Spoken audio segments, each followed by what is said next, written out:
You're listening to the Back Home Network, presented by Homefield Apparel.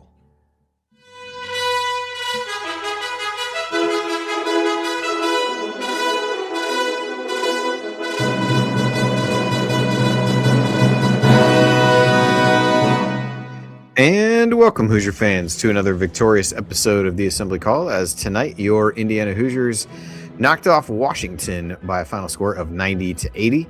That win moves the Hoosiers to 11-3 on the season and 2-1 in the Big Ten. I'm your host, Andy Bottoms, here with Coach Brian Tonsoni and Ryan Phillips. We're going to break it all down for you on this edition of the Assembly Call IU postgame show. This is a game where both teams got off to a really hot start. Both teams scored on every single possession leading up to the first media timeout, including 5 threes from the Hoosiers on their first 5 possessions. And IU really didn't slow down too much over the course of the remainder of the first half. Ended up with putting 52 points up, 1.73 points per possession. I think maybe 8 empty trips out of 30 possessions in the first half. And so it was really efficient and made some nice adjustments. I know Coach will want to talk about this based on a text he had in about the middle of maybe not even the middle of the first half defensively. Did a better job on the glass, and really it was a tale of the beginning of that first half for Washington, and the second half IU really slowed them up quite a bit. And then in the second half, slow start for IU, eventually picked things up thanks to a run from Trent Sisley. And they did enough down the stretch in a game that was a second half in particular that was filled with lots of fouls. And really the free throws is what kept Washington in the game. They were 21 of 24 in the second half alone. Some of that IU being a little handsy and they were more aggressive. Some of that maybe refs getting paid by the foul. Difficult to say for sure. But the net result is a 10-point Big Ten victory for IU as we head into a pretty big stretch of games for the Hoosiers. And this one was one they really had to have. So we will break that all down for you tonight as we move forward on the Assembly Call. And so we'll start this show the way we start every show, and that is with our Hoosier Proud banner moment. And today's banner moment, really a few to pick from. I think you could look at that really hot start, making 5 threes the first 5 trips. You could also look at the run from Trent Sisley where he scored 10 straight points at one point in the second half. I joked in our text thread that he was channeling his inner Strap from Hoosiers where, he goes in just kind of out of nowhere is making threes, making, whirling moves to the basket, all kinds of stuff. Was a big run. But I'm going to go with one a little bit later in the game. Conor Enright gets the ball on the break. Good decision-making, didn't force it, was able to kick it out to Lamar Wilkerson for a three-pointer that really stemmed the tide of a little bit of a run at that point. I think Washington had been on a 9-0 or 11-0 run, and that IU just really struggled to get anything going. Just a huge shot, and a number of times when Wilkerson was there down the stretch, made the right plays, was able to get to the basket, had a nice scoop, was able to get to the free throw line to score the last 4 points for IU. So just a guy, when they needed somebody to get a bucket, he was able to do that. And that was a really great kick out from Conor Enright, and Wilkerson buried a 3 in a really key moment for IU. And so that will be the banner moment, although this is a game that, given how well the offense looked for large stretches of the game, one that a lot of other banner moments we could potentially pick, but it'll just give us that much more to talk about as we get into the rest of the show. And our banner moment today is always brought to you by our friends at Homefield Apparel, who is now in their 10th season sponsoring the Assembly Call. Their 4th is a presenting sponsor for the Back Home Network. And as you know, Homefield has the largest collection of vintage IU apparel that you'll find anywhere. And given IU's success in the college football playoff and on the gridiron, IU is just extending that lead over other schools in the Homefield portfolio as they are rolling out new shirts for these different bowl wins, the different bowl games, the other matchups. So much great stuff. I'm sure Coach can attest to just how much of it he saw out at the Rose Bowl in Pasadena. But as long as IU football is continuing on, you know that Homefield's going to be putting out more and more stuff. So whether that's bomber jackets, sweatshirts, T-shirts, quarter zips, hats, anything you can think of, it's all there. It's all great. And so certainly would recommend that if you haven't done so already, go check out Homefield Apparel. If you've never shopped there before, you can use our promo code HOME23 to get 15% off your entire first order. That promo code again is HOME23 for 15% off. And you can find that at homefieldapparel.com. Wear one for the team.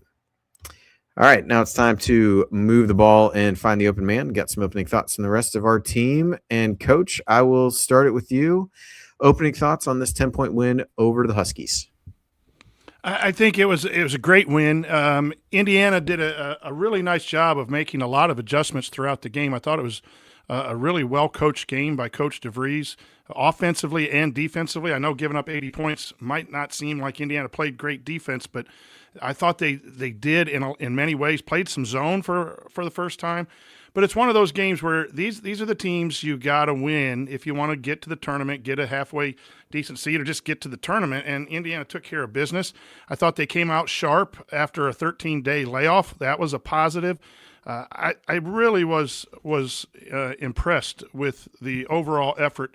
The only negative, we could talk about it a little bit, is their second half starts. I know they worked on it because it's been a concern, and they did that again tonight, which gave Washington some life, but they rebounded back thanks to Trent Sisley.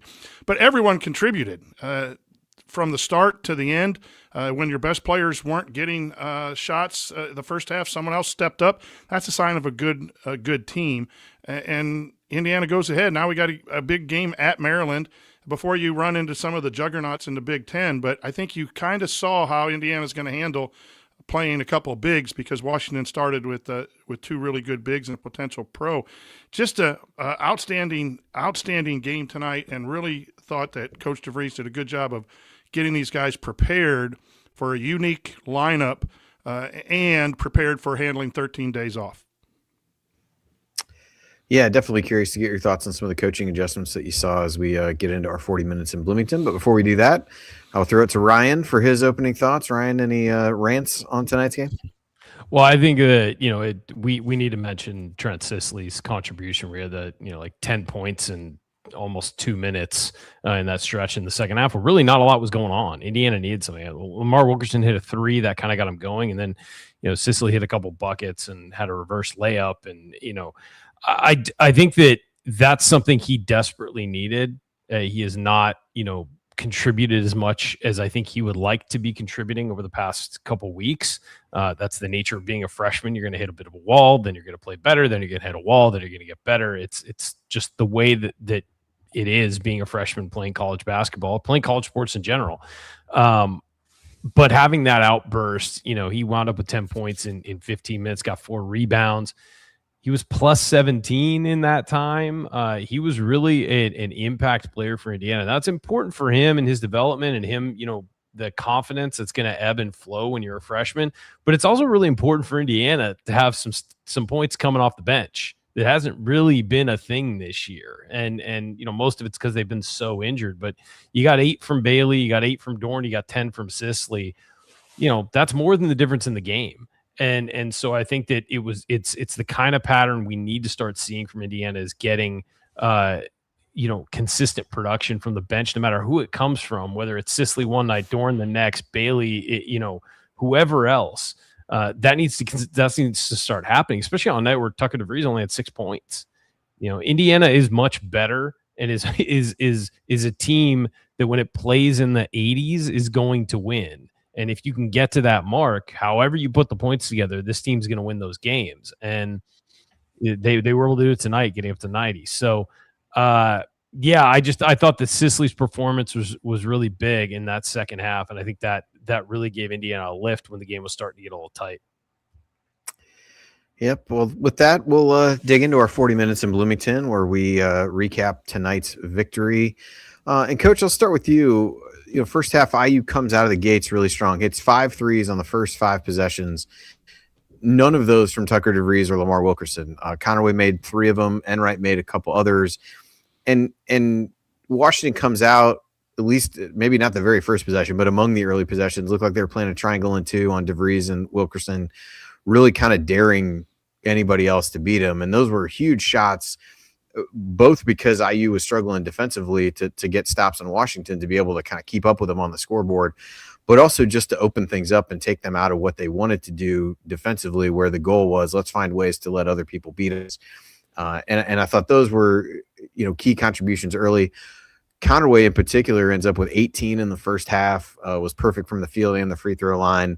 thought they did a good job throughout the game of getting him isolated on Washington bigs where he could drive to the basket. I thought getting him on Steinbach was critical. He had some nice drives and finishes in that regard. But, talk a little bit, Coach, about the start and what you might have seen from Indiana offensively there that led to such a hot start, other than just great shot making and kind of the performance of Conerway in the first half overall. Well, the shot making by both teams was outstanding in the first 5 or 6 minutes because both teams have a defensive game plan. And when you have a defensive game plan, you want certain players to take shots or you want them to take them in certain areas.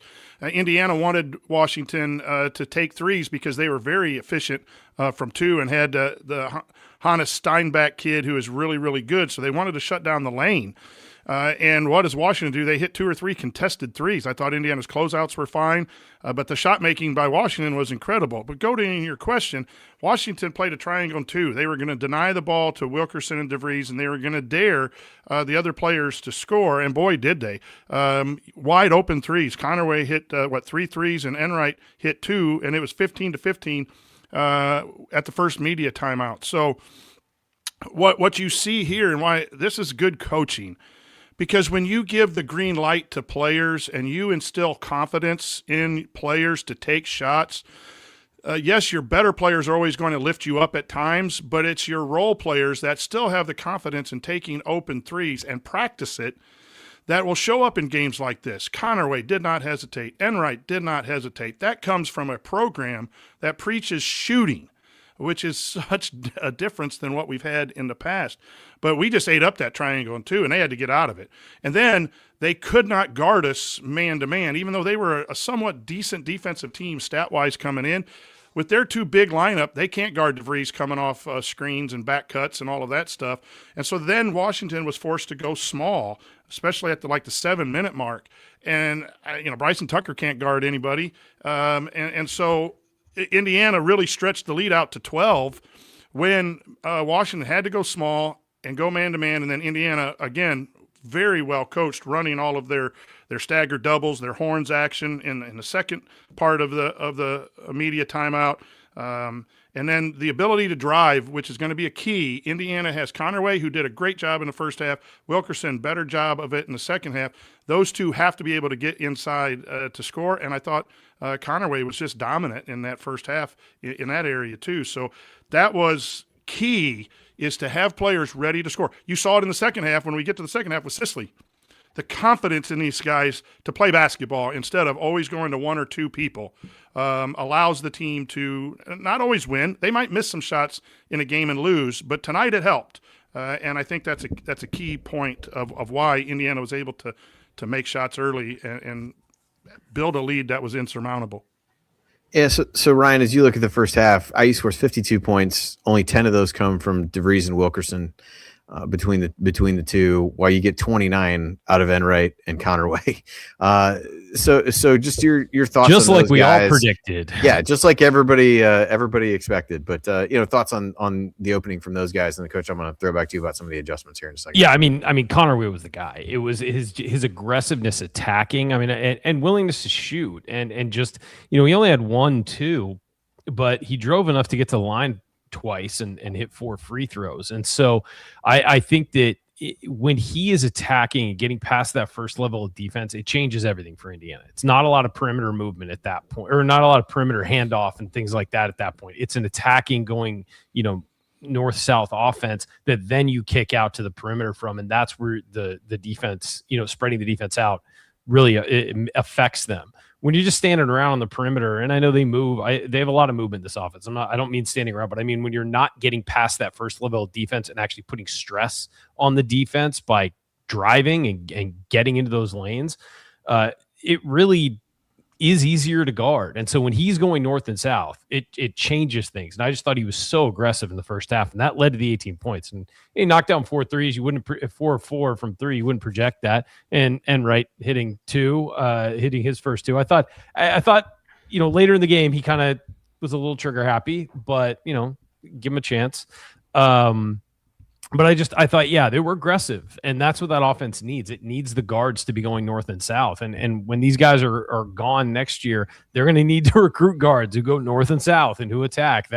You got to be able to get by that first line of defense if you're the point guard in this offense, or, honestly, if you're the off guard in this offense. So, and you saw Wilkerson do it a little bit in the second half as well and start to get downhill, and that's when his offense got better. So I think that's what I saw, was just two guys who came out of the break ready to be aggressive, and that needs to continue for the rest of the season. So, Coach, you texted us at halftime, and we're really excited about some of the adjustments that you saw being made over the course of the first half, kind of independent of what the outcome was and things like that. So maybe just wanted to give you the floor to hit on what a couple of those things were and the effectiveness of those changes. Well, I know that Washington played some 1-3-1, and I'm sure IU was prepared for that. They only played one possession of it, I think, and that was in the second half. But I put out on the X that they're going to play some zone because their two bigs can't match up with DeVries at the 4. And so I wasn't surprised when they came out in that triangle too. And Indiana got open shots early, and then at about the 15-minute mark, when it's 15-15, they just started running their man stuff. A little horns action. I mentioned the staggered double. I thought that was a good adjustment to just run your man-to-man stuff against that and force that triangle to try to figure out where to guard people. One of the key things I thought, too, was in 6:51, Indiana plays some zone. And they had a little wrinkle to it because Steinbeck is so big that they would line up in a 2-3, and then Tucker would match up when the ball would swing towards the side where Steinbeck was. He would match up, and then the guard would go down. He was fronting, right, Coach? Yeah, he was fronting. Well, fronting at the low post, but then when Steinbeck went to the free throw line extended, DeVries came up from his forward spot and took him, and then the guard would drop down to the forward spot and take the corner. So there's a little bit of a matchup. And then when they went small, they just played it straight and didn't match up. So I thought that was good. He changed defenses coming out of timeouts a couple times today, which I thought was really, really good because Washington takes a timeout out of frustration or to gather themselves, goes over a play, and then they changed it up. So he went to zone, then he went back out. I thought his rotation of bigs was really, really solid today from a coaching standpoint.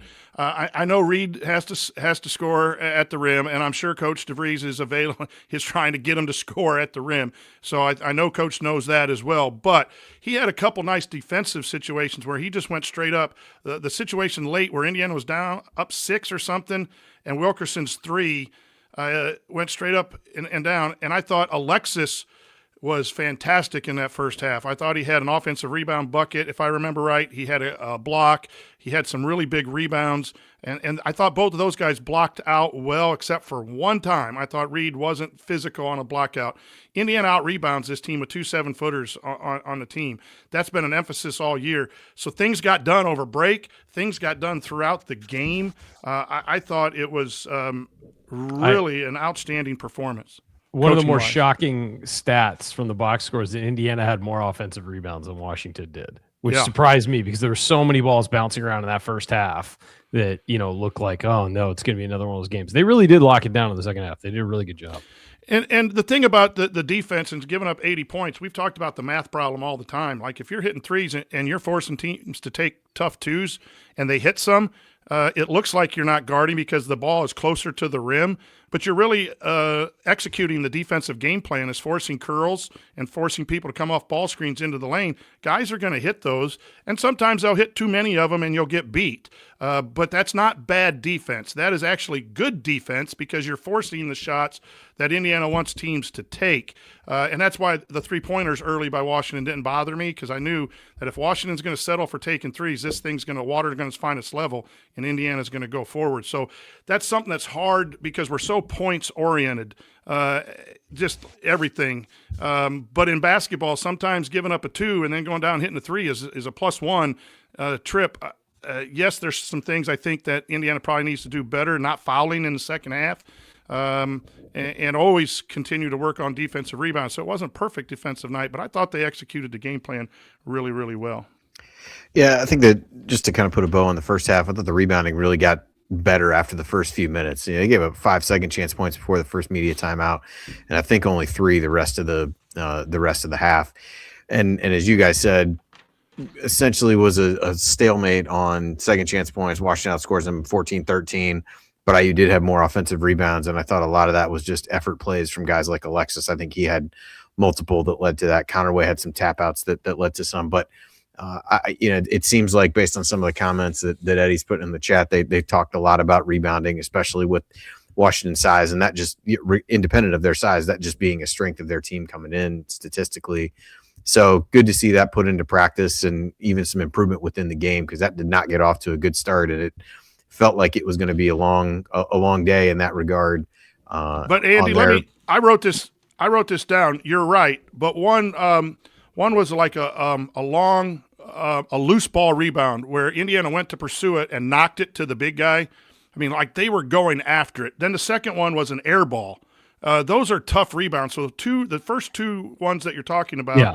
And the third one was a long, hard three that went 18 feet over everyone's head and was tracked down. So 3 of those 5 offensive rebounds early were just, you want to secure them. You're mad that you didn't, but they weren't like you didn't have effort in that. And I made sure to follow those offensive rebounds tonight because of the proficiency of Washington. So, yeah, while that was a struggle and it got better, I thought there were some fluke rebounds early as well. Well, and I think the effort that you mentioned, that was really something that seemed to ramp up over the course of the first half from a defensive perspective. They had a really good possession, just under 6 minutes left, forced first turnover of the half for either team. Washington throws it into the IU bench essentially after some really good defense between, I think it was Enright and Wilkerson out there. Enright drew a charge toward the end. Just, kind of smart plays like that. It seemed like the intensity from that side of things really ramped up over the course of the first half.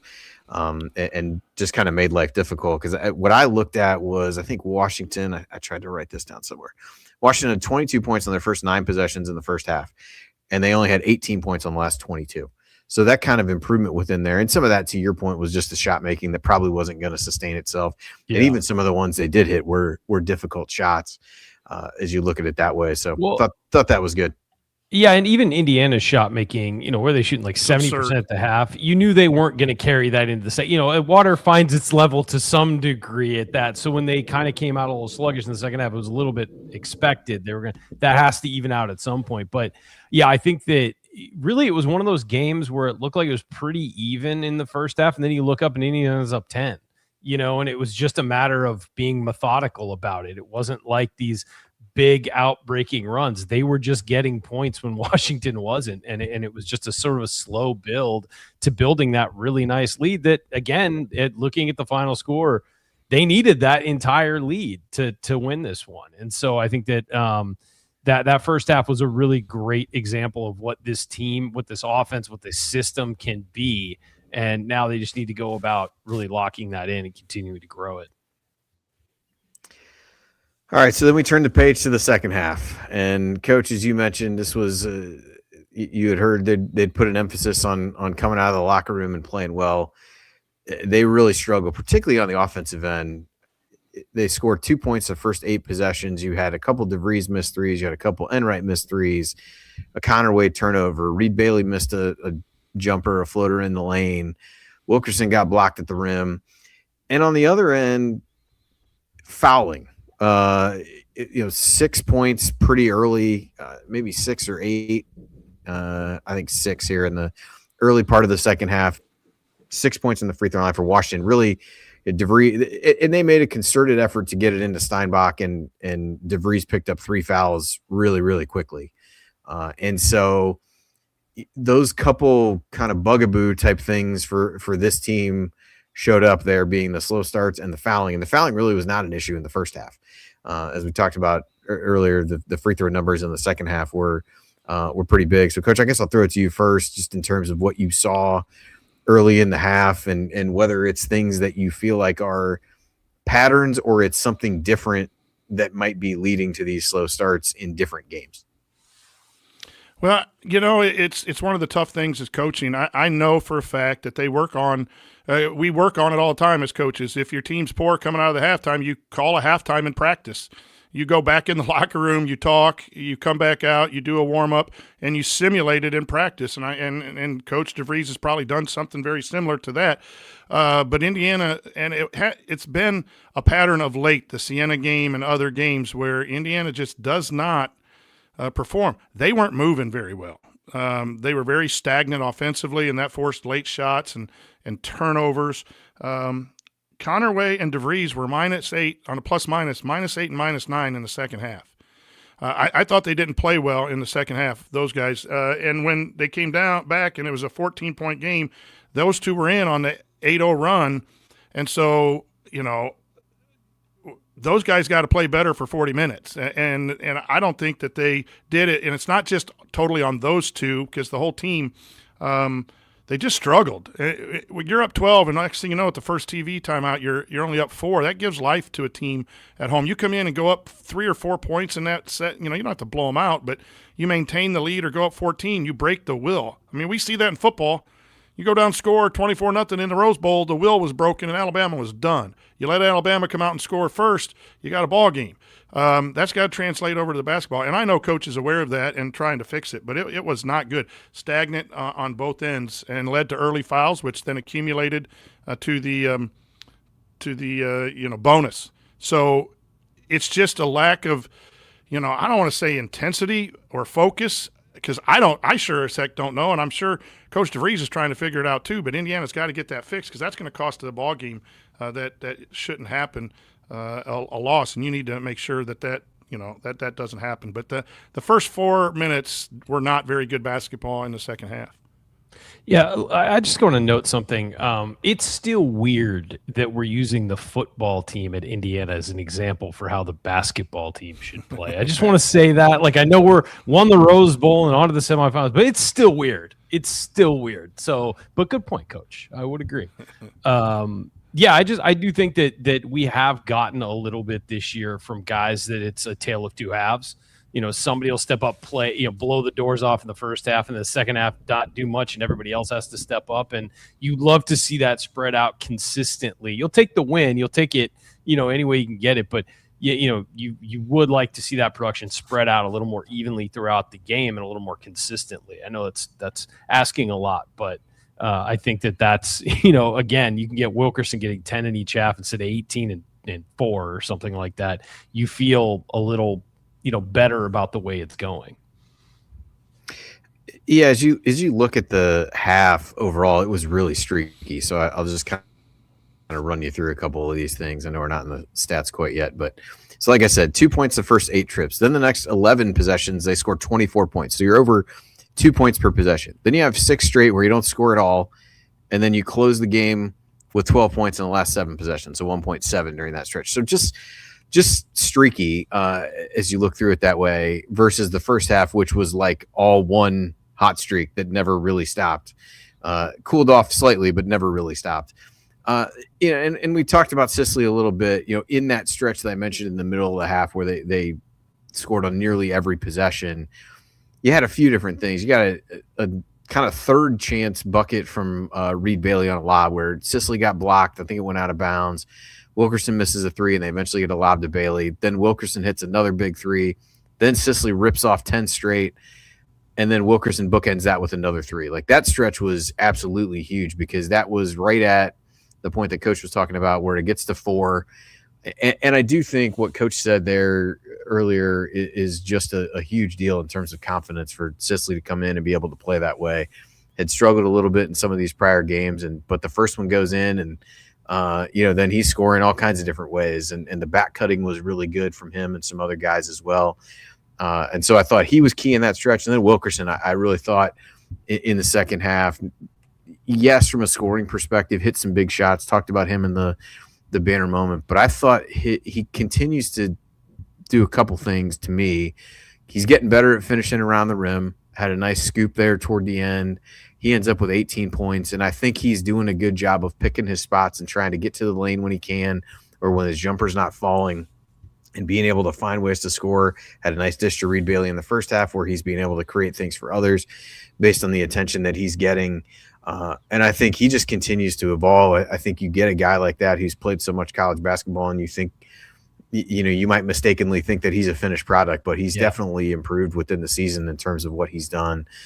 And as I think it was Coach said earlier, him and Conerway have a lot on their plate, because they're the two guys that can get to the rim off the dribble on this team. And I think he's doing a really good job lately of picking his spots of when to do that, and thought that the second half had lots of examples of that. So Ryan, I'll let you hop in first on Wilkerson. I know we talked about Sisley earlier, but just the play of Wilkerson in the second half. Yeah, well, I was gonna say that. I think that you made the great point that you assume that a guy's a finished product because he's played so much college basketball. That's never true. I mean, you can always evolve and get better. Whether you do or not is on you. But I do think that he's seeing Big Ten level athletes overplay him at the 3-point line means he's got to do something else. And doing something else will then open up those 3-point shots, because if he's driving well and getting the hoop, they have to respect that and play off him a little. They can't body him at the 3-point line.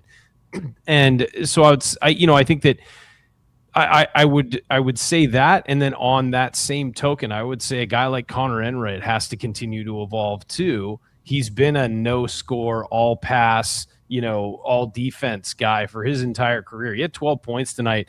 He's going to need to score points for Indiana moving forward. They can't have an empty jersey out there on the 3-point line offensively. And he did have 9 assists tonight, and I know that's his primary function as the primary ball handler for most of the game.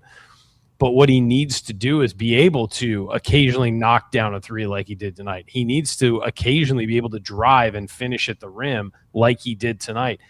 That makes him a threat. And when you have 5 guys on the floor who are a threat to at least do something, it really puts stress on the defense. If they can just leave you alone, as the broadcaster said tonight, they were leaving Conerway and Enright wide open on the 3-point line to sag off and help on other guys, and they made them pay for it. And so I think that those guys need to continue to evolve the way Wilkerson is looking like he's doing. You're never finished. You've got to continue to get better, and that's the only way Indiana's going to continue to get better. Yeah, Wilkerson was fantastic tonight, and I said this after the Kentucky game. He needs to be a guy who gets in the lane, and they're running a lot of actions where he's now curling into the lane. And even if he doesn't score or get fouled, one, that moves the defense, right? Paint touches matter. And Indiana's not going to get paint touches with the post-up because of the roster. So you got to get it in other ways. Conerway can get that, Enright a little bit. But Wilkerson really can do that. And again, I like rim and 3 basketball, but I wouldn't mind him or DeVries taking a little pull-up too, and that Larry Bird shot of DeVries is not bad too, but you've got to get paint touches no matter what your philosophy is, and Wilkerson is doing more of that since that Kentucky game. I think that's a key to Indiana being successful down the road. All right, well, I think we're going to take our first break here, and when we come back, we'll continue our breakdown of IU's 90-80 win over Washington. Our Hall of Limit for today's game. Share a few stat sheet stories as well. You're listening to Assembly Call. Stick with us.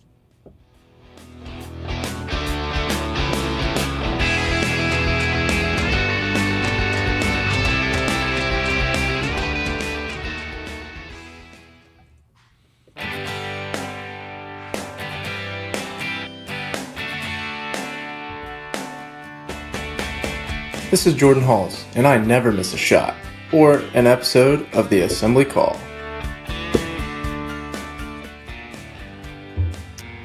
Welcome back to the Assembly Call IU postgame show. I'm Andy Bottoms here with Coach Brian Tonsoni and Ryan Phillips, and we are breaking down IU's 90-80 win over Washington. And before we get into our Hall of a Moment, I know Ryan had to step away for a second, but I see that you're back. I'm not sure where the 8 p.m. Sunday tip time ranks in your. I know you're not a fan of the noon tip on Saturdays. I mean, the 8 p.m. tip on a Sunday night is not high up on my list, but I hate it. I absolutely hate it. Honestly, I don't really like Sunday games for college sports. I feel like that's the NFL's time. And it's the NBA's time or whatever. I like when they play one game during the week, midweek, and then Saturday. And I like that way on Saturday. I feel like you can do an evening game and nobody cares because I don't have to go to work tomorrow, like this guy up here. So I think it's a terrible time. I think it's better than a 10 a.m. than a noon tip where everybody's still sleepwalking, but it's not that much better. So not a fan. And Ryan, I tell you, I like that time zone, being in L.A. Oh, yeah, man. Waking up, getting out of the shower, and Iowa and Vanderbilt are playing football as you're getting ready for a little muffin and coffee and right away in the morning before you get going. It's awesome. The second round NFL games is done. I can go for a walk and hang out. Don't have to have dinner during it. It's pretty great, man. So, yeah, Pacific time zone, very underrated for those who haven't like spent actual time out here. Very underrated. All right, now that we got our time zone talking, we'll switch gears to the Hall of a Moment. So I will I'll throw one out from the first half about Enright. He made those threes. We talked about that a lot, but there was a possession. He drove into Desmond Claude twice. Desmond Claude, who has been in college basketball for quite some time. Remember him starting at Xavier here in Cincinnati, went to USC, now at Washington. I have no idea how much eligibility he has left, but I can only assume he'll be at a different school next year if he has any. But he, kind of drove into him once, didn't have success, drove into him again, made that scoop shot for an and one, but just the knowledge of, hey, if we get a third foul on this guy who's one of their better offensive players, and really being aggressive going at him was a bit of a precursor, I guess, of how the second half would be called from that standpoint. But I just thought a savvy play, insert whatever comment you want to use here for a white point guard type play, but I did think that was kind of a smart, savvy play by him to be able to do that. And Ryan, you talked about it as well with the assist numbers for him. He ends up with 6 assists in the second half. That play I talked about was in the first half. Just solid floor game, ends up with 9 assists and no turnovers. The points mostly coming in the first half, but just thought a really good performance from him and was really effective and disruptive. I think Diallo is who he got the charge called on late in the half and was really getting into guys. And I think it was that they talked about Danny Sprinkle, the Washington coach, saying that he's one of the more physical guards that they were going to face all season, and certainly thought he lived up to that. So not sure if anything you guys want to add on Enright or that before we transition to other moments, but that was one that I had circled. My favorite performance from him. I'm sorry to coach. I'm just going to say quickly, my favorite performance from him as a Hoosier. I think he's had some really nice defensive games, but this was the most complete game I think he's played on both ends. He's had assist numbers, he's played defense, but scoring, assists, and defense all. And he only committed 1 foul, given a game where everybody was committing fouls, and it was, as Andy said, paid per foul on the night for the officials. I thought he was just fantastic. It was my favorite game I've watched him play so far. We have one of those guys that everyone hates to play against, right? Finally. I always call it an ELF, A-L-F. I'll let you fill in the last one, but annoying little. And, yeah, so he just does everything to piss you off and add to winning, right? And I know that some people look at him and like, he's not he's a Big Ten basketball player because he's a winning basketball player. He makes winning effort and winning plays. Nice drive and back cut to Sisley early on, that play you're talking about, and hitting those 2 threes to really get Washington out of their strategy. Excellent performance tonight by Enright. Yeah, Coach, any moments you wanted to call out? Yeah, Alexis, under the 651, I don't have a timestamp on it, but he had 2 nice offensive rebounds. One, and then he put one back, and I think he followed it up with a block in one period of time there to maintain that lead late in the first half. I don't think he played a whole lot of minutes tonight, but I thought he was really effective defensively. He's not going to score a lot of points, but he had 6 rebounds. He had an assist. He had a block in only 16 minutes of play tonight. And I thought with Washington's size, it was going to be interesting to see how they defended and how they rebounded. But I thought he had key plays and key moments, and that's kind of what you want in our post situation for Indiana. So I thought those blocks and rebounds late in the first half were a hall of a moment. Yeah, I thought his activity level, and that's kind of what you expect from him, was really good. Even had some late. He got that putback dunk at the very end when Conerway drove to the basket and was able to put that back. I just thought he kept some plays alive, whether it was scrambling on the floor for loose balls, got that jump ball late as well. And so, I would agree with you. I thought he had some solid moments over the course of the game. Ryan, what do you got? Yeah, I'm just going to go over that Sisley stretch again because I think it was so key to the game. It was – I think it was 54-50, and Reed Bailey got a layup. Then Wilkerson hit a 3 to make it a 9-point game. But then you got Sisley hits a 3, Sisley hits another 3. Then he has a like they label as a hook shot a hook shot jumper in the paint. I'll give it to that. I'll give him that. And then he made a layup. He had that reverse layup. Missed the free throw. Didn't get the 3-point play, but it was 10 straight points from him. When he was done with that, Indiana was up 69-57, and going from so they very quickly went from a 4-point lead to a 12-point lead, and he had 10 straight points in that stretch. And again, you're not just looking at what that meant for tonight. You're looking for his career arc. And you've got to have these highs as a freshman where you get too down on yourself and you get buried. That stretch showed that this dude can play college basketball against a good team. He's scoring points in the paint against a big team. He's hitting threes.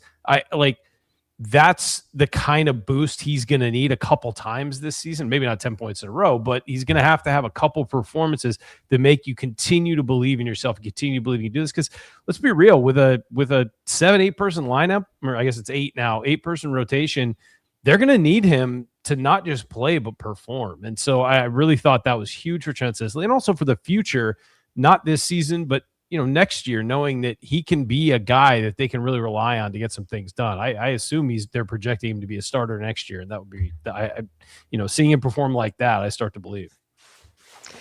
Yeah, only other guy that I'll throw out, I thought Dorn had a couple. I think he did some things offensively, what you'd kind of expect. Hit a big 3 in the second half, and did some nice things offensively in the first half. But I also thought he was more active on the glass, not necessarily like getting rebounds. I don't think he ended up with a ton, but I had written down he had a nice offensive rebound, kept another play alive.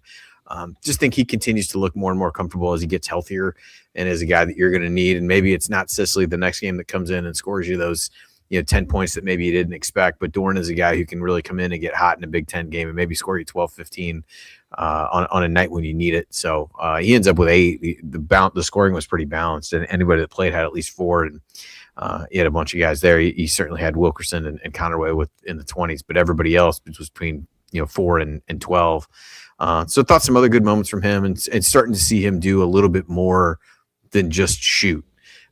Which his shooting is good enough that there's no issue there. But I think you're just seeing him get more comfortable in the system and things like that. So I think a positive development in that regard as well. Yeah, I think Dorn is very important down the road. Coming off he the looked bench good in a couple and being able to guard tonight. and rebound. Yeah. Yep.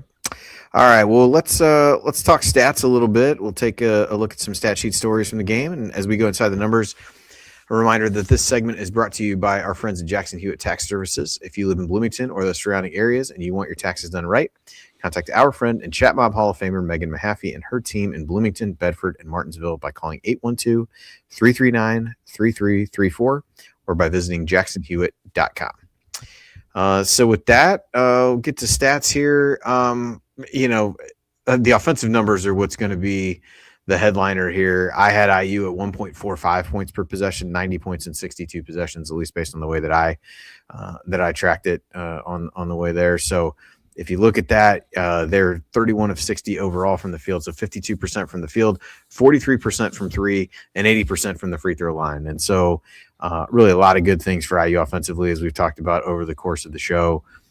I think all those are really solid. Even the 3-point numbers, while the percentage dropped a little bit in the second half, they hit 6 in each half.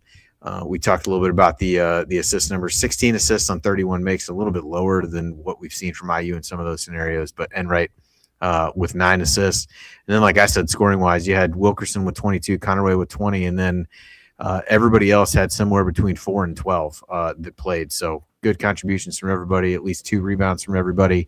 And so thought in a game where pretty good balance, and Wilkerson, the only guy who played over 32 minutes, he played 39.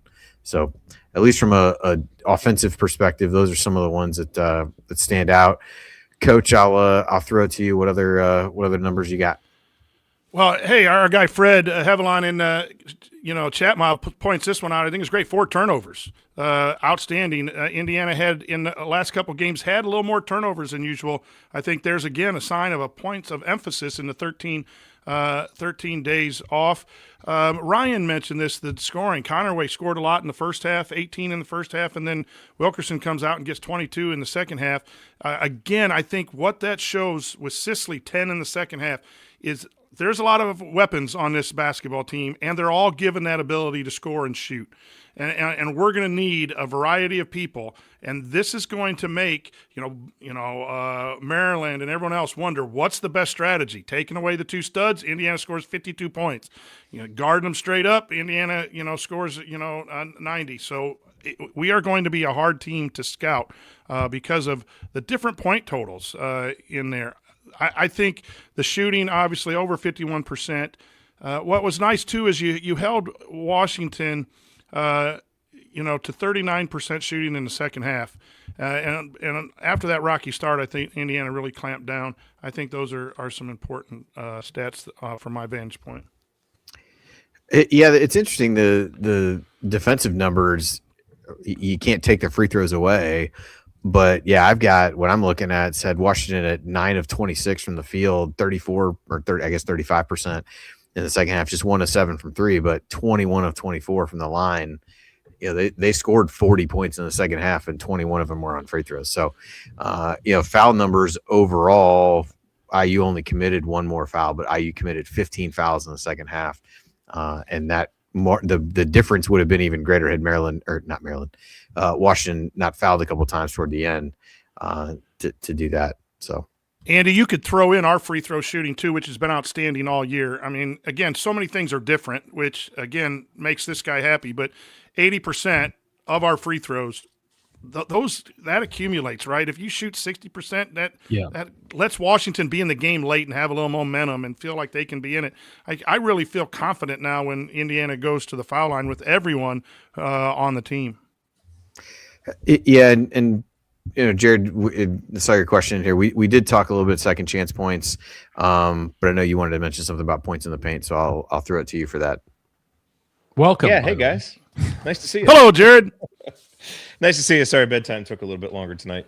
And I didn't get to watch the second half, by the way, so I can't chime in too much on that. All I will say is, looking at the second chance points in the paint, Washington finishes with 34 points in the paint, 14 second chance points, Indiana 30 and 13. And so obviously they have a small advantage there, but that was really one where I was kind of afraid that they were going to have a much bigger advantage. And so the fact that we were able to control the boards, to a certain extent, only give up 8 offensive rebounds and just not let that get out of hand, obviously was a big part of being able to win by 10. Ryan, I know we've taken nearly every number, but anything that we didn't hit yet that you wanted to touch on? Well, now you're muted, so even if there was. It's my microphone likes to shut off sometimes. You guys love that. I wonder why. I think Eddie's doing it. Somebody he noted in the chat that 4 turnovers is the lowest since 1998 in a game for Indiana. I don't know if that's true, but I'll trust Fred. But yeah, you guys hit most of them. I think that the points in the paint and the second chance points were a great note, Jerod. I mean, I would think that's what Washington was going to hang their hat on in this game, and for Indiana to keep it close.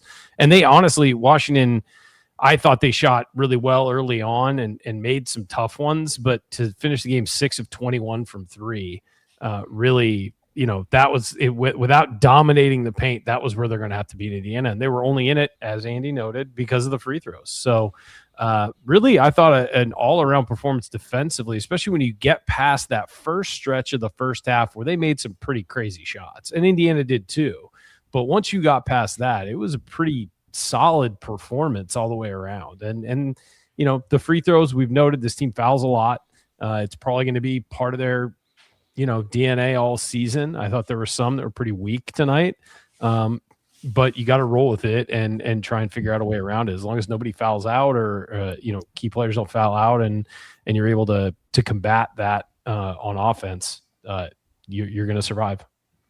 Ryan, you posed something. I'd love to ask Coach, is the aggressiveness of how they guard the screens and going over the top, is that prone to more fouling, and what's the give and take? Like, you don't want to back off of that because it helps you with the defense that Indiana has displayed so far this year. That is fouling just a part of that.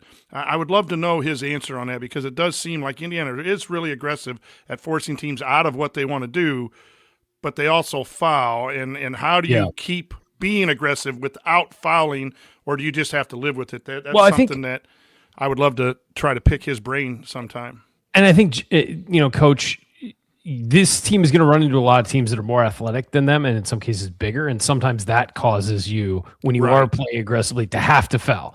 And I don't mean have to like you're intentionally doing it, but it's just your reaction because you come off a screen, a guy's a little bit quicker than he thought he'd be or than you are, and you have to kind of reach out to make something happen. So I think that's always going to be part of it. But yeah, it would be interesting. But given the defensive metrics so far this year, I know they were much higher before this game than after. I think they're 31st now in Ken Palm in defensive efficiency. Whatever they're doing is working. I mean, to the most part, it's just a matter of mirroring the offense to the defense in some of the games that they've lost. Well, I think the other thing you look at it, IU committed 4 fouls in the first half. Yeah, they made up for it in the second half. Yeah, was it a case of, hey, we're going to come out and try to have that emphasis on not fouling early and piling up fouls early like they have in some games, and then all of a sudden the second half starts and it's like, all right, well, we kept ourselves out of foul trouble, we're going to ratchet things up a little bit more. I don't necessarily think that. I think part of it was Washington was a little bit more aggressive driving to the basket and really trying to get Steinbach the ball in the post. But you almost wonder if mentally there's a case of, you exhale a little bit. I escaped the first half. I didn't put myself in foul trouble. And then all of a sudden you look up and DeVries has 3 in the first 3.5 minutes of the second half, just trying to, defend and things like that. So not sure we'll ever, to your point, that's something we'd have to ask the coaching staff about to see what their thoughts are. So we may never know the answer to that, but we shall see. So, all right, well, we'll take our next break here. And when we come back, we're going to hand out our awards for the game and look ahead to IU's upcoming opponent. That's all next here on the Assembly Call. Stay with us.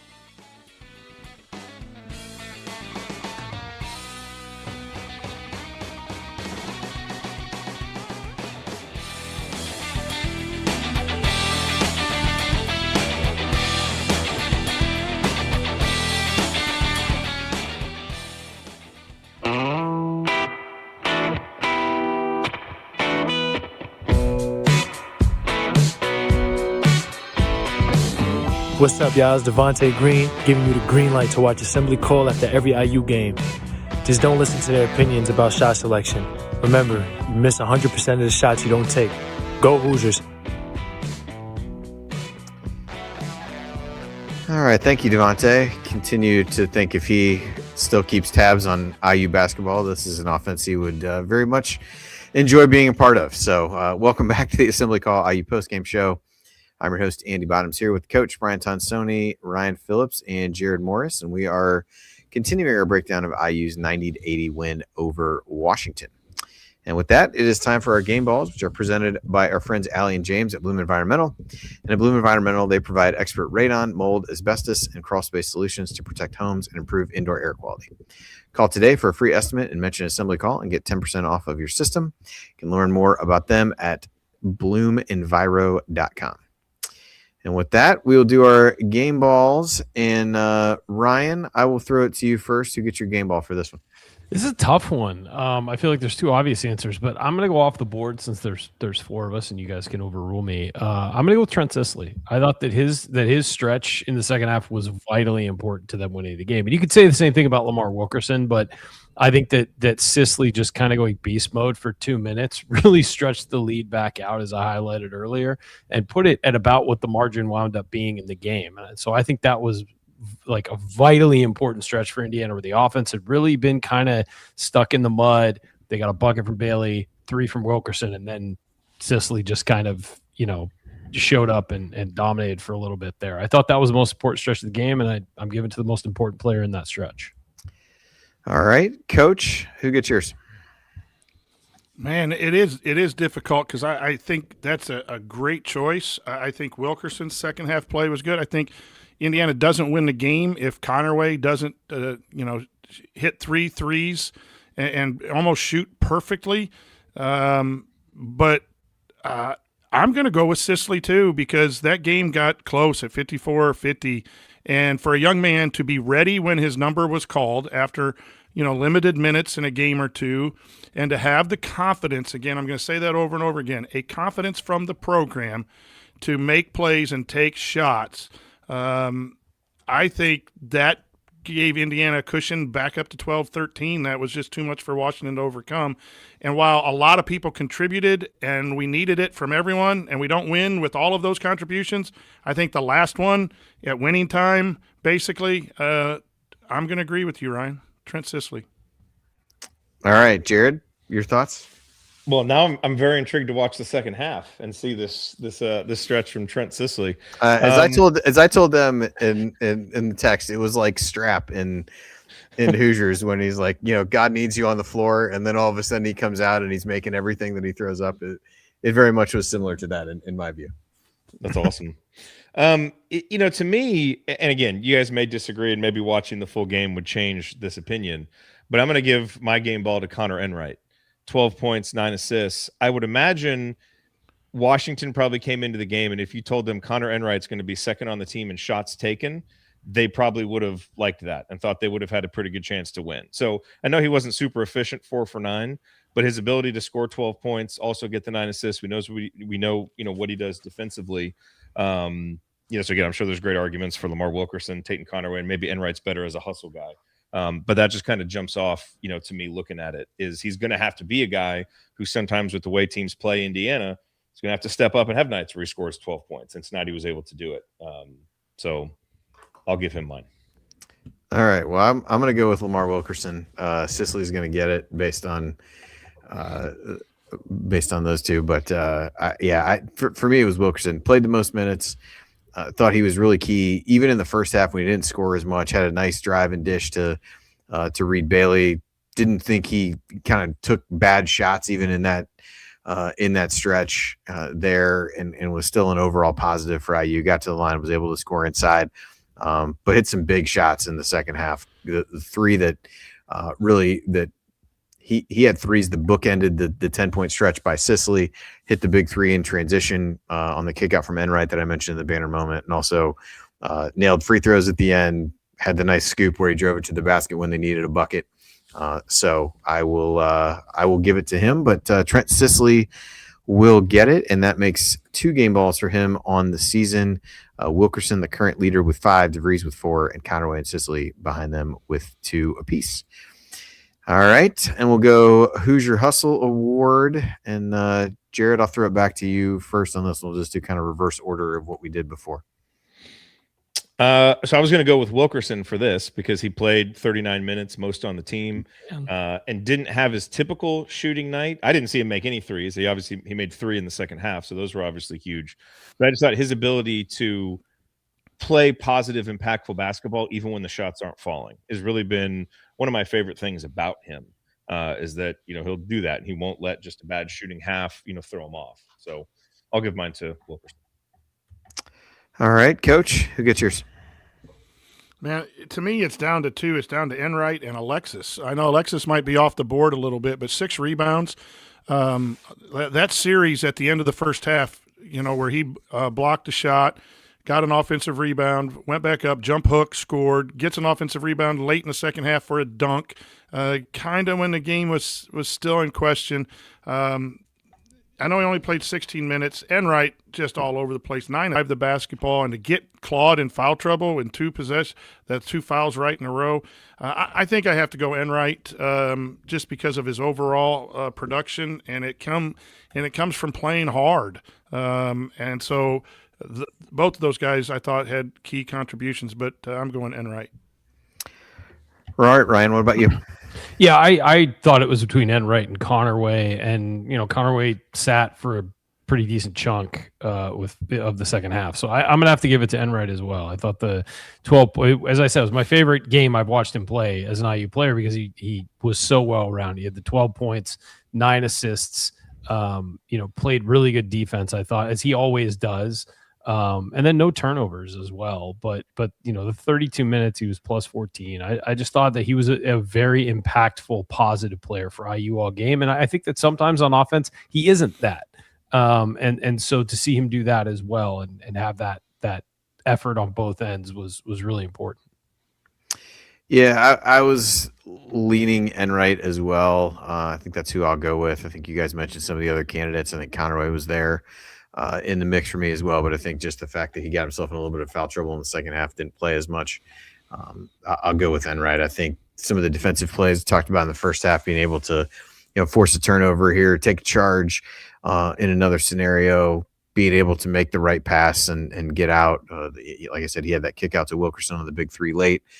Just thought he made smart decisions. And while he was one of the guys that was a catalyst offensively in the first half from a scoring perspective, ends up with 6 assists in the second half as well, and 9 assists, no turnovers, is really good from your point guard. So I will go with him, and that makes his, I believe, his fifth.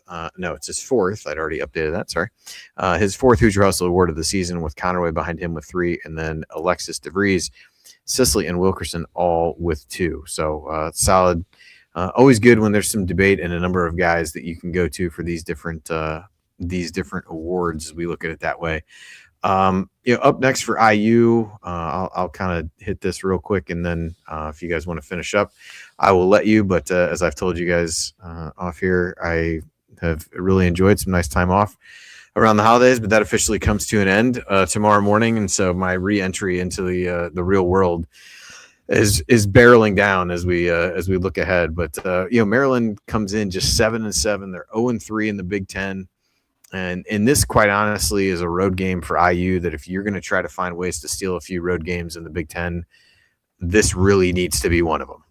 It's a team that has really struggled offensively. You got Buzz Williams there. They're 143rd right now in offensive efficiency. They are really good, typically on the offensive glass. Not as good this year as they've been in the past with Buzz Williams teams. But the things they do well are get to the free throw line, potentially scary after the second half fouling tonight, and they're a pretty good offensive rebounding team as well. So you look at that, they don't shoot it well.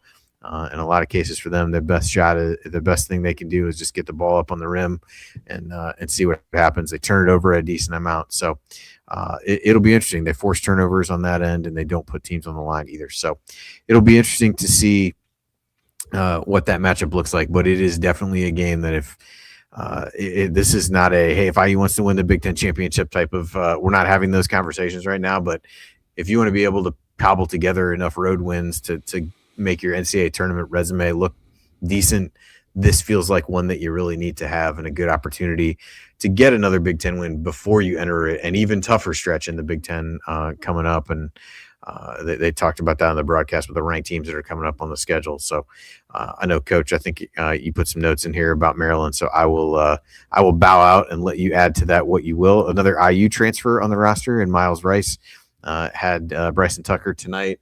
I do think Rice has been hurt at times. I don't know if he's back. He was hurt earlier in the season, so and I've not looked to see whether he's played recently. So may get another former Hoosier to watch as we go out there. It does look like he's played in the last few games, so we shall see. Yeah, he's on only that, getting but, a few minutes. Yeah, I think he's still working his way back, so we'll see. We'll see what happens there. But at least another guy we'll be familiar with. So I will bow out, let you guys finish it up. I know Coach said he had some good football stuff for late in the show from his trip to Pasadena, so I look forward to listening to that. Certainly a lot more than I look forward to going back to work tomorrow. But 8 p.m. tip. Here we are at 11:15, trying to finish up the postgame show. So I will let you guys do that, and I will talk to you again on Wednesday. Thanks. See you, Andy. See you. All right, Jerod, you taking over? Or you just want me to go?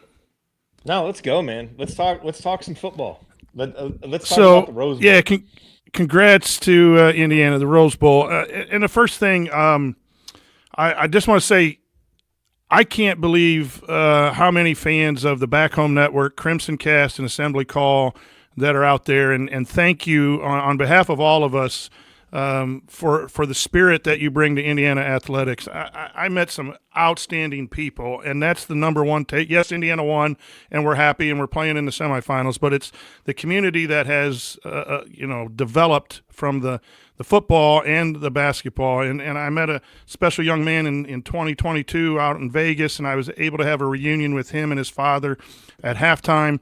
I ran into a lot of people at the Kings Row event for Crimson Cast, and just watching Galen hold court, trying to make sure he's eating and hydrating and all of that stuff was a blast. But Rich Carlton, I think I still owe him a beer from a contest we ran a few years back, and My guys Howie and Alex, we sat together for most of the time and just created some new friends. And it's nice to meet people in person, and it's just amazing. But guys, I saw a couple things at the game that, and I even sent this to Jeremy Gray about what Indiana Athletics has done. There was a young man with his dad 2 rows down, and his dad was blind. And watching the father, they asked Amy to take a picture, and that's how we knew that information. And just seeing the dad smiling as the crowd roared, and they were just right by the band and the band playing.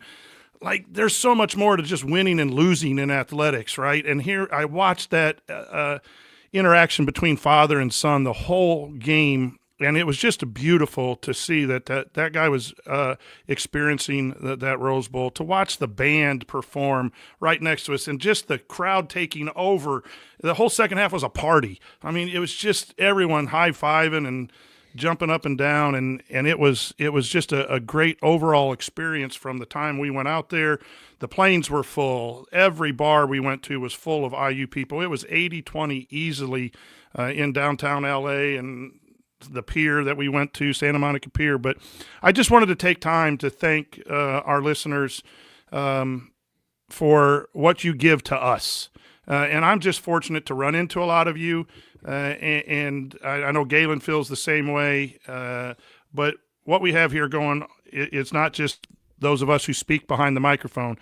It is the people in the chat and the people that listen to us. So it was just an incredible experience for me and my wife, and thank you to all of our fans. And then the football happened, right? So that's fantastic as well. Nice little bonus. Just overall, I slept. I got back Saturday, flew into Chicago Friday night, stayed at my mom's, and when I got home, I just slept for hours, and it just was a great, for a 40-year football fan, to witness that in the granddaddy of them all.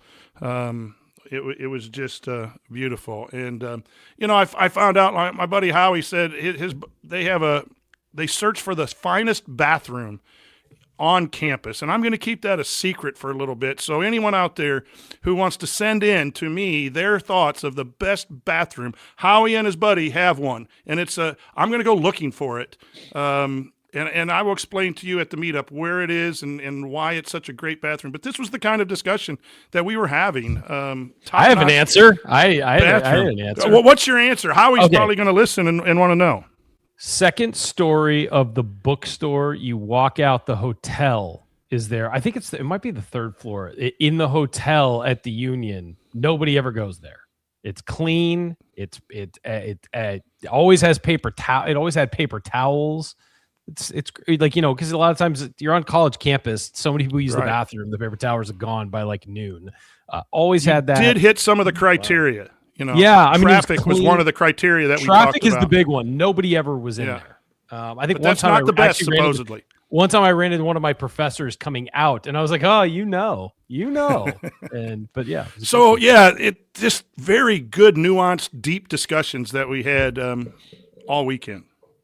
I don't have a particular favorite, but I'm going to find out these bathrooms and get back with Howie. Jerod, tell me, like, what was it like for you watching as somebody who obviously, like, Coach grew up like such a fan? Amazing. Were you with your dad? No, not for the game. Okay. No. It's amazing. Like, I find myself constantly trying to explain to people the magnitude of how big of a deal it is, It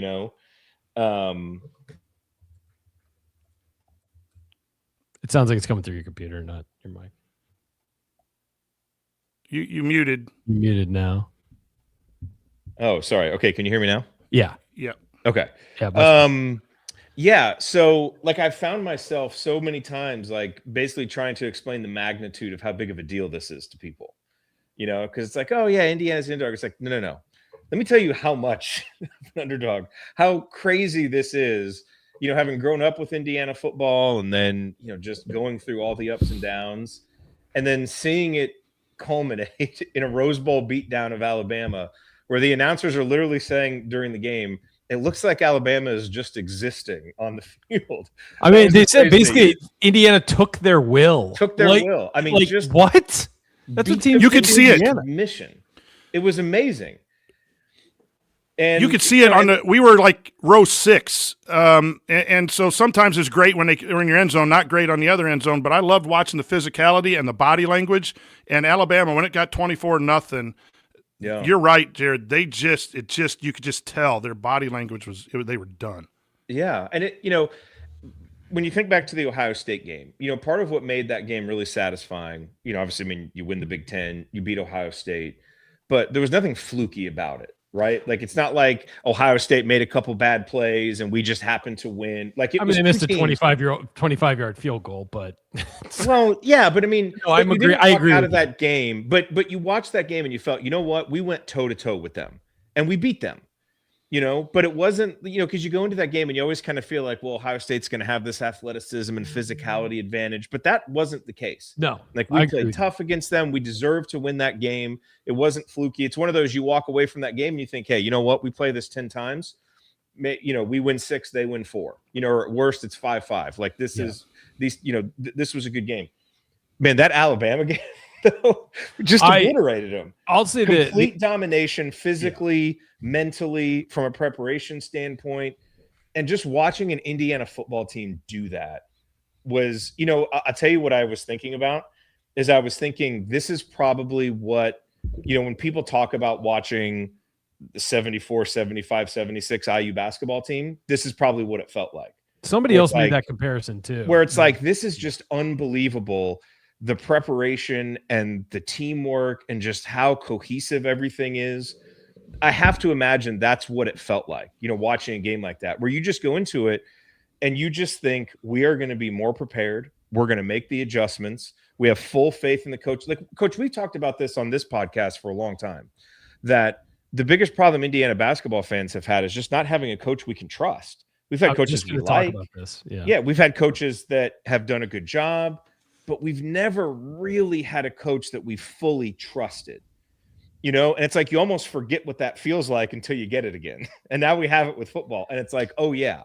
And again, it's a rare thing. It's not that you always get that, but I have to imagine that's what fans in the 70s, and even the early 80s watching Indiana basketball, that had to be what it felt like, what we're experiencing now watching Cignetti coach football. Yeah, I have a group chat with my 2 best friends, one of whom is an IU alum who you've met. And the one who's not the IU alum texted me and just said, so you nervous? And I was like, no. And this is before, about half hour before kickoff. I said, no. And he said, why? And it's like, I trust Sig. And me saying that, given my history of IU sports, yes, I don't think I've ever been able to say that about a coach. I mean, there were coaches you said that were, like Tom Crean had some good seasons, but I never went into any game against a top tier opponent being like, we're definitely going to win.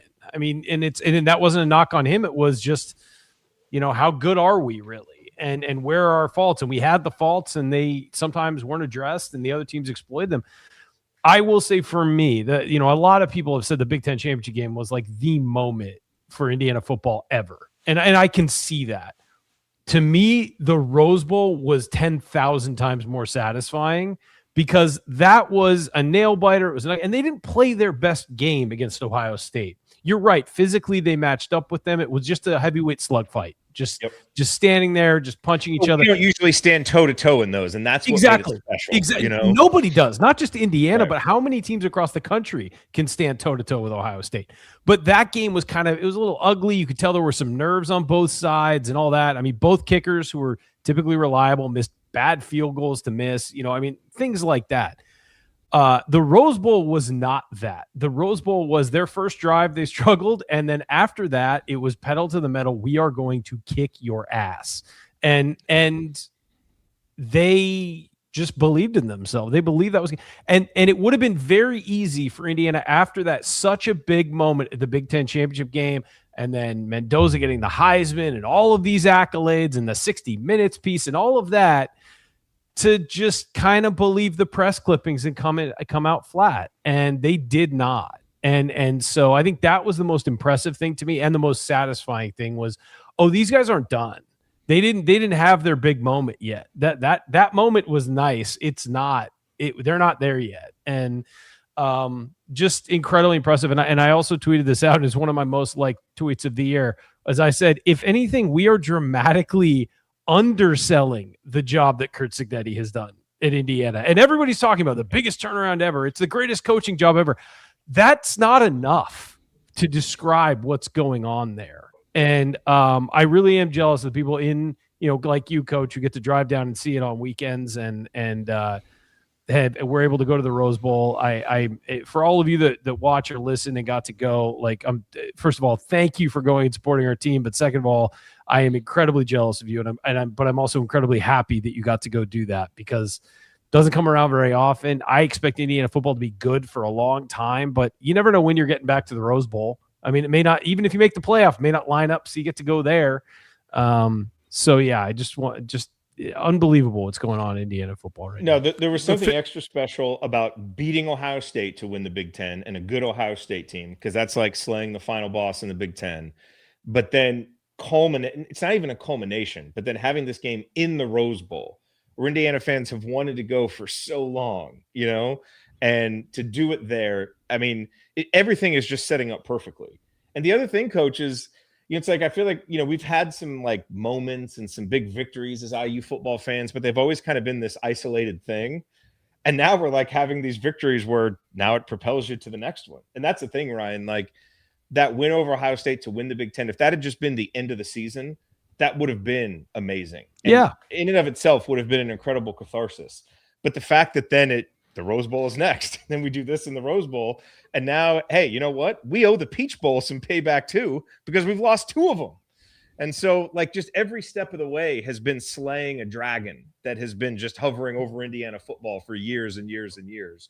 And if we can go finally win a Peach Bowl, we'll get our chance in the national championship, which is an amazing sentence that I never thought I would say. And I'll say this too. They are the first team to get a bye to win a game. And that's another factor in the layoff could have let them kind of get soft and flat. And you look at the rest of the field. I mean, Ole Miss and Miami are good teams. Don't get me wrong; they're great. They are not on the level of Oregon and Indiana. It feels like that's the game, and it feels like that's the one. And there's so much intrigue there too, because it's a rematch of a game that was, we thumped Oregon, and I know they beat them by 10, but they just shoved them around physically, made Dante Moore, who might be the number 1 pick in the draft, look average. I mean, Mendoza and Dante are going to be, fighting out for that number 1 pick, I think, if Moore decides to go. But they made him look average that day, and they made Oregon look like a good team, not a great team. And now they get to try to play again. And man, there are no words for it. Also, they just crushed it in the transfer portal today. I wrote about it for SI, absolutely crushing it in the transfer portal. I mean, their high school class was okay, but so this was where they're going to put their focus, and they definitely are. They're running laps around people. Ryan, the physicality is unbelievable. Again, the lower seats in the end zone, you could see at the goal line, like the punt was down at the 3 after Alabama's first possession, and then all of a sudden, even 2 or 3 yard runs, you could just hear the pads pop, and then you could see the holes open up. What I loved about that view is you could see the holes open up and the running backs hitting the hole, and then you could see the wide receivers and their breaks. The first 24 points were right in our end zone. So, Cooper's catch was right in front of me, and just to the left of me was Charlie Becker's catch. But the physicality, and then I've watched it twice. I've watched the regular game, and then I've watched McAfee on his end zone antics. You went nuts on the Becker touchdown, my God. Yeah, exactly. And again, watching the physicality. I think they had one drive after that first one with 2 sacks where they had to punt. That when the game was, in any kind of jeopardy. So, but it is the lack of mistakes. So I was New Year's Eve, a friend of mine from my high school, his son is a college coach somewhere, smaller college. And I asked him, I said, he said, if Alabama can't run, it's over and it'll be a blowout. And I said, well, why does Indiana play so well defensively? Because they don't make mistakes. They're so gap sound. He goes, the defensive line will take, the line one way, and the linebackers go and fill, and they don't over pursue. They don't under pursue. They're there and they hit. So 4th and 1, Isaiah Jones, big play. I mean, that was a momentum. One of the big ones. I mean, Indiana was already playing better than Alabama, but that one just kind of set the tone. And then, the hit by Pons on a first down, the ability to hit, the ability to – I think if I remember, there might have been only one or two mistakes. I'm sure Sig will point out a ton more on film, but that one long pass the backup quarterback had. But the physicality that you mentioned, it is so nice to see. Indiana didn't do that last year. And that's why they got beat by Ohio State and they got beat by Notre Dame. They weren't as physical up front. And, boy, did they do a good job defensively and offensive line. And so while the portal is going crazy right now, I listened to Galen's podcast, and I don't know if it's Galen or Trent or someone commenting there, but they really want to see the offensive line. And maybe it's Rhett Lewis who said that as well, that we need to make sure we replenish whoever's going to be leaving on the offensive line and maintain that physicality on both those lines, because you want to be a program that is a top 10 program every year. You got to dominate both lines. Yeah. Well, can't wait for the Peach Bowl on Friday. Obviously, we have do we know the tip for the Maryland game on Wednesday? 6:30 Eastern time. 6:30. 3:30, okay. My favorite time. Pacific time, my new favorite time, being in LA for 3 days. That's right. And then and so by the way, we should we'll start mentioning this more and more. We'll be up there the 19th or whatever. What's the Iowa game? Yeah, the Iowa game's the 17th. So that weekend we'll be up there in Bloomington. So we're not going to be able to do something quite as formal like a big show, but we'll pick a place and get together after the game and kind of let you all know what's going on with that. But bringing my daughter up for this one, so this will be her first game in Assembly Hall. We were watching it some today. She was getting excited about being there. How old is she now, Jerod? She's 9. 9. Oh my God! I know. Let the time go. I know. I figure it's about. You're old, Ryan. I know. Oh, go drive by the old house, show her around Bloomington. Try to plant the seed right now that this is where you want to go. I'm working on my niece right now. She's going to start applying this summer, so. Nice. If you guys know anybody in the music program, reach out. I could use an in there. That's nice. Okay. All right.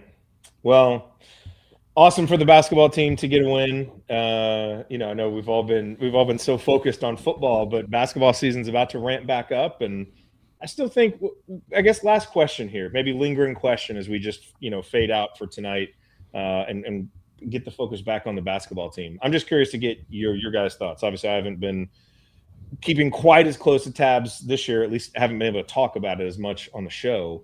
Where are you guys at with this team right now in terms of just confidence level? I mean, 2-1 in the Big Ten, 11-3 overall, 27th in Ken Palm. Like, there's a lot of reasons I feel like to feel good, and yet there are some lingering bad feelings from the losses that I think are maybe keeping everybody a little bit skeptical. But I'm curious where you guys are as we ramp up Big Ten play again. I think there's a lot to like about the system and some of the players. And I think this team does a lot of things well. I think the things it doesn't do well are very glaring and could wind up being the thing that sinks them. And I think part of that is the construction of the roster, which, I've talked to some people about this, and, I've always been a guy who's kind of like, it's your roster, you built it, but given how the hire and the hiring of the assistants went down last year, they were kind of late into the portal, and they were able to get some really highly rated good players, but they missed out on some other guys too. And I don't think this is the exact roster they wanted. I think that there's a lot of guys they wanted, but a lot of guys, they're just like, hey, he fits a role that we don't have anybody else for. So I don't think the roster will necessarily look like this in the coming years. I think it'll have a lot of the elements that this team has, but I think they would like a more aggressive ball handler who can get into the paint more often. I think they would like a big man who I think will have to be able to somebody who can go inside out, but a bigger guy, more of a rim protector. Kind of like, I even think they would rather have like a guy like Sam Alexis, but 6'11", who can just be kind of an energy guy and get in there and dunk. So I think that for the Big Ten, being outmanned physically is tough. It's going to be really tough. And so I like a lot of the things I've seen process-wise, the system, what they want to do, what they're emphasizing, the adjustments, some of the play calling, all of that, very positive. The negative is just kind of like the roster's missing things. And that's going to be tough. You can't overcome that. If you don't have it on your team, you can't magically create it, I don't think. And so good, bad, I think it's a tournament team, but we'll see. Ken Palm seems to agree with that, in their metrics so far. So they make the tournament this year, go head first into the portal next year, I think, and get, fill the gaps they really need. I think it's going to be a good thing. And I think the program is going to get much better going forward. Nice. Yeah, I'm pleased. The Minnesota game is the lingering struggle. If Indiana wins that, I think a lot more people would be pleased, going into the season thinking about losing to Louisville and Kentucky. And even in those Louisville games, there was a bad stretch. You're down 16-0 and you lose by less than that, I think, or right at that mark. And then the Kentucky game you led when not playing very well, and your flaws were exposed for about 8 to 10 minutes, and that's what Ryan's talking about.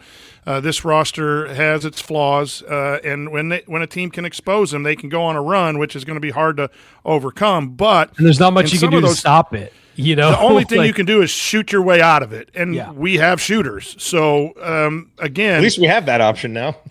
that's the point, and I do think that this is a very well coached basketball team. I think this staff knows what is going on, and tonight was a coaching clinic from my coaching perspective and all the different things that they tried to do, all the different adjustments, down to the fact we didn't even mention this, that when Sisley was on his run, he left his son on the bench. Like, he didn't go back to that until things started calming down. Like, he went with a hot hand there for a while, the team that was playing well.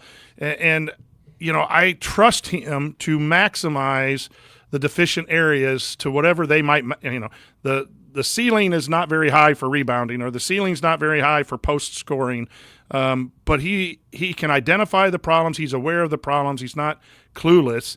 And he's going to try to maximize them at least this year. And I think that's what you want from a coaching perspective. I think ultimately DeVries' success will be on roster construction, which is probably every coach in college basketball to some extent.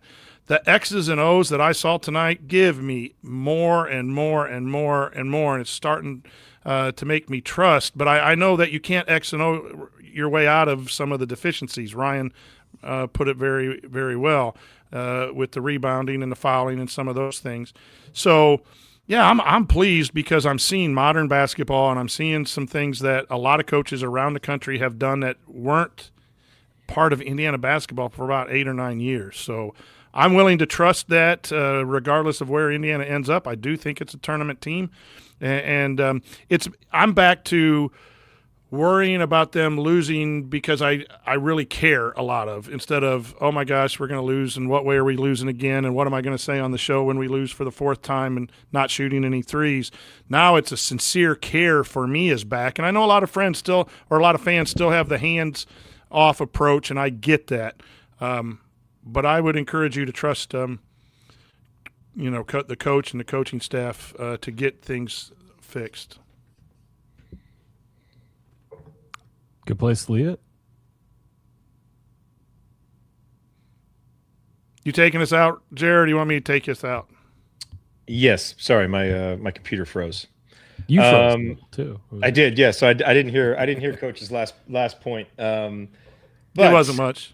It's always good. So we'll be here Wednesday. Obviously, stay tuned to Crimson Cast, to the rest of the shows on the Back Home Network, who will have lots of great coverage about football as Indiana, Curt Cignetti and the Hoosiers get ready to take on Oregon in the Peach Bowl. We went there twice when my dad was there, 87 and 90, I think. I think we played Tennessee one year, Auburn the other year. The Auburn game was close, lost it in the end. One of those, I think it was 9. One of those memories that, boy, that's funny. That's the same age my daughter was when she's gonna go to this game. Some of those memories just sit with you forever. That is certainly one of them. I don't even remember the specifics. I just remember like the feeling in the stands. So anyway, hopefully we can exercise those demons and then move on to the national championship game, and hopefully the basketball team can get another win, get to 3-1 in Big Ten play before a really big game against Nebraska coming up after that, who's been playing excellent. So lots of fun stuff coming up. Thank you to everybody who's here late, obviously. Listen to the show live. As always, you can go to youtube.com/assemblycall and watch all of our shows live. Thank you to John Ringer of Rig Design for designing our logo. And we'll be back Wednesday night. Talk IU basketball with you again after the Hoosiers face Maryland. Until then. Take it from me, Christian Wofford. Keep your elbows in and your eyes on the rim. Go Hoosiers. Here I come. This is Tonsoni. That's it. We're done. No more questions. I think they've gotten enough show. Well, the chat room loved it. Hey, I tell you, chasing Mrs. Tonsoni around in L.A. was a little more difficult than I had, playing. Coach, stop there. Stop there. I was at the Westin Bonaventure, and she was going up and down the different elevators. I love the Bonaventure. It's such a late 80s, 90s hotel. They filmed 12 movies there in the 80s and 90s. It's great. All right, Ryan, random question for you.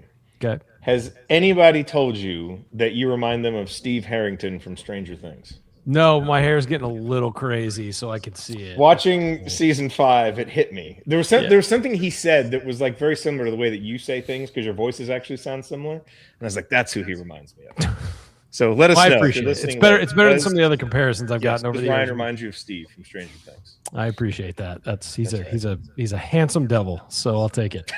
But no, I will Good have night, all. much shorter hair when I get to Bloomington. Bye, guys.